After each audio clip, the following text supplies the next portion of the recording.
बिस्मिल्लाहिर्रहमानिर्रहीम। अस्सलाम वालेकुम नाज़रीन। यूट्यूब की तारीख में पहली बार परफेक्ट मिथंजन रेसिपी, या आप लोग कह सकते हो कि आपके पास ज़रदा चावल और मीठे चावल की रेसिपी लाई हूँ कि किस मेथड को फॉलो करते हुए आप लोग बहुत ही ज़्यादा खिले खिले और अलग अलग चावल घर पर तैयार कर सकते हो, वो भी मिनटों में। ऐसी रेसिपी नाज़रीन आप लोगों को यूट्यूब पे कभी भी नहीं मिली होगी जिस मेथड को मैं फॉलो करूँगी। तो आप लोग आखिर तक ये रेसिपी लाजमी देखिएगा और फिर मुझे बताइएगा कि आपके ये मिथंजन चावल बनकर कैसे तैयार हुए हैं। तो इसके लिए नाज़रीन सबसे पहले मैंने 2 प्याली जो है यहाँ पर चावल यूज़ किए हैं। तकरीबन आप कह सकते हो कि ये ½ kg चावल जो मैंने यहाँ पर यूज़ किए हैं। इसको आप लोगों ने आधे घंटे के लिए पानी के अंदर भिगो के रख देना है। अब नाज़रीन मैंने एक बर्तन के अंदर पानी लिया। जैसे ही पानी के ऊपर बबल्स बनना स्टार्ट हुए मैंने इसके अंदर चावलों को डाल दिया है। अब नाज़रीन मैंने यहाँ पे ड्राई फ्रूट्स ऐड कर देने हैं। मैंने खोपरा और सौगी जो है वो कट करके इसके अंदर डाल दी है। अब यहाँ पे मैंने जो है वो ड्राई डेट्स जो हैं वो कट करके इसके अंदर डाल देनी है।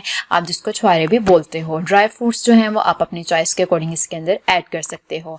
और नाज़रीन आप देख सकते हो कि जब मैं चावलों को बॉयल कर रही थी इस स्टेप के ऊपर मैंने ड्राई फ्रूट जो हैं वो इसके अंदर ऐड किए हैं। अब इसको तकरीबन 2 उबाल आ चुके हैं और आप लोगों ने जो राइस है वो तकरीबन इतने उबालने हैं कि इसके अंदर तकरीबन आपके पास 2 से 3 कनियां रहनी चाहिए ताकि वो दम के अंदर अच्छे से पक सकें। और आप लोगों ने इसको प्रॉपरली 100% जो है वो बॉयल नहीं करना। नाज़रीन मैं अगेन कह रही हूँ आप लोगों ने तकरीबन इसके अंदर 2 से 3 कनी लाजमी रखनी है कि हमारे पास ये जो है राइस दम के अंदर पक सकें।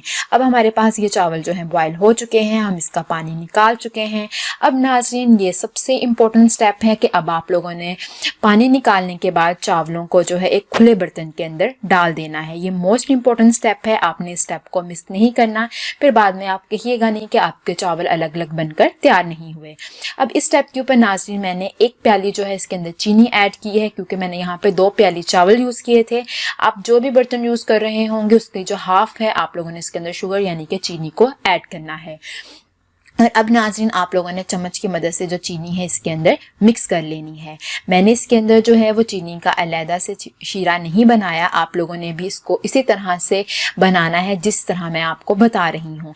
अब नाज़रीन इसके अंदर आप लोगों ने जैसे ही हमारे पास देख सकते हो कि ये चीनी अच्छे से इसके अंदर मिक्स हो चुकी है। अब नाज़रीन नेक्स्ट स्टेप के अंदर जो है आप लोगों ने एक जो पैन है वो लेके हम लोगों ने बाकी मटेरियल तैयार कर लेना है। अब आप देख सकते हो कि मैंने तकरीबन एक पैन के अंदर जो है एक बड़ा चम्मच ऑयल लिया है। आप हस्ब ज़रूरत ऑयल इसके अंदर यूज़ कर सकते हो।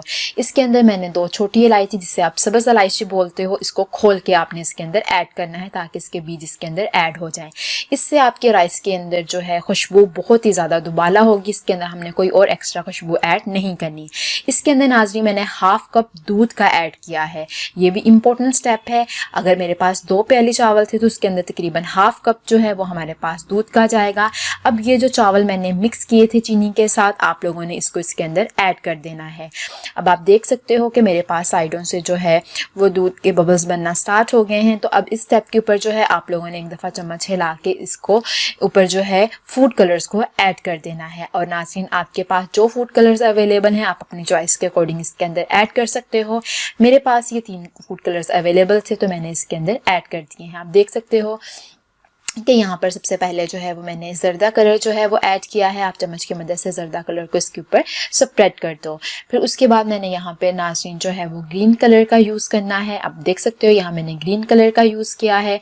और अब यहाँ पे लास्ट पे मैंने जो है वो येलो कलर का यूज़ किया है। आपके पास जो कलर्स अवेलेबल हैं आप वो यूज़ कर सकते हो। आप देख सकते हो कि कितनी खूबसूरत लुक जो है अभी से इसकी लग रही है।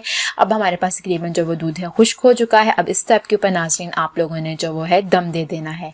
अब आप लोग नीचे एक तवा रखोगे और ऊपर भी आप एक भारी चीज़ से इसको कवर कर दोगे और अब इसको दम वाली आंच पे पकने दोगे। अब देख सकते हो नाज़रीन मज़ेदार खुशबूदार हमारे पास मीठे चावल बनकर तैयार हैं। और आप देख सकते हो कि कितने ज़्यादा फ्रेश खिले खिले और अलग-अलग बनकर ये चावल तैयार हुए हैं। ये बिल्कुल भी आपस में जुड़े हुए नहीं हैं, अलग अलग एक चावल बनकर तैयार हुआ है।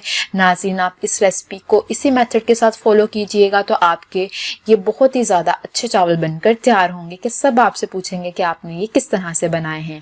तो आप लोग इसी मेथड को फॉलो करते हुए इस रेसिपी को ट्राई कीजिएगा। अगर आपको मेरी ये वीडियो पसंद आई है तो काइंडली इसे लाइक कीजिए, शेयर कीजिए और मेरे चैनल को सब्सक्राइब भी कीजिएगा।